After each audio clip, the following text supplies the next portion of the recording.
देखिए, अब गर्मी का मौसम आ गया है और साथ में हमारे गेहूं की फसल की कटाई का सीजन भी आ गया है और ये बहुत हृदय विदारक है कि आग की घटनाओं से पूरी पूरी खड़ी फसलें जो है गेहूं की जल जाती हैं और किसानों का बहुत नुकसान होता है। तो हमारा प्रयास है कि इस बार वो नुकसान को जितना कम से कम किया जा सके हम करें। इसके लिए हमने थानों पर पानी की व्यवस्था सुनिश्चित करवा रहे हैं। साथ ही में जो भी विद्युत की तारें ढीली हैं वो टाइट करवा रहे हैं।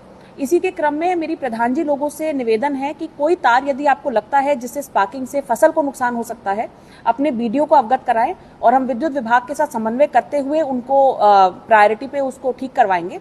साथ में आप लोग अपने गांव में पानी की व्यवस्था अवश्य रखें, क्योंकि जब ये ऐसी घटनाएं होती हैं तो बिजली को बंद कर दिया जाता है और ट्यूबवेल वगैरह न चल पाने की वजह से पानी की उपलब्धता ही नहीं हो पाती है। तो गाँव में खेतों में पानी की व्यवस्था कम से कम हम लोग रख लें।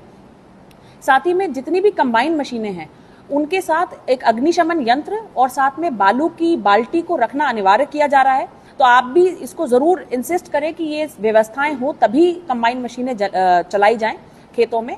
साथ में देखिए, जब ये खेत जलते हैं तो किलोमीटरों में फसलें नष्ट हो जाती हैं। तो आपसे एक विशेष निवेदन मेरा है, यदि आपके खेत में आग लग रही है तो कम से कम एक पट्टी को ट्रैक्टर से आप जोत लें, या जब हमारी टीम जा रही है तो उन्हें रोके ना। इससे आपकी भी बची हुई फसल बचेगी और साथ में दूसरे के खेत की फसल भी, वो आप ही के गांव के लोग हैं, आप ही के भाई बंधु हैं, उनकी फसल भी बचेगी। तो विशेष मेरा आपसे निवेदन है कि ऐसा करें।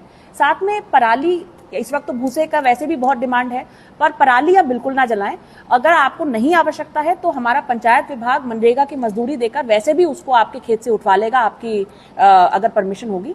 तो मेरा आप सबसे निवेदन है कि ये छोटे छोटे कदम हम लोग उठाएं, जिससे किसी किसान की इतनी मेहनत, पूरे एक सीजन का जो उसको पैसा मिलना था उसका जो है वो नष्ट ना हो। तो मुझे उम्मीद है कि इस बार हम लोग इन प्रयासों से अग्नि की घटनाओं को कम कर पाएंगे।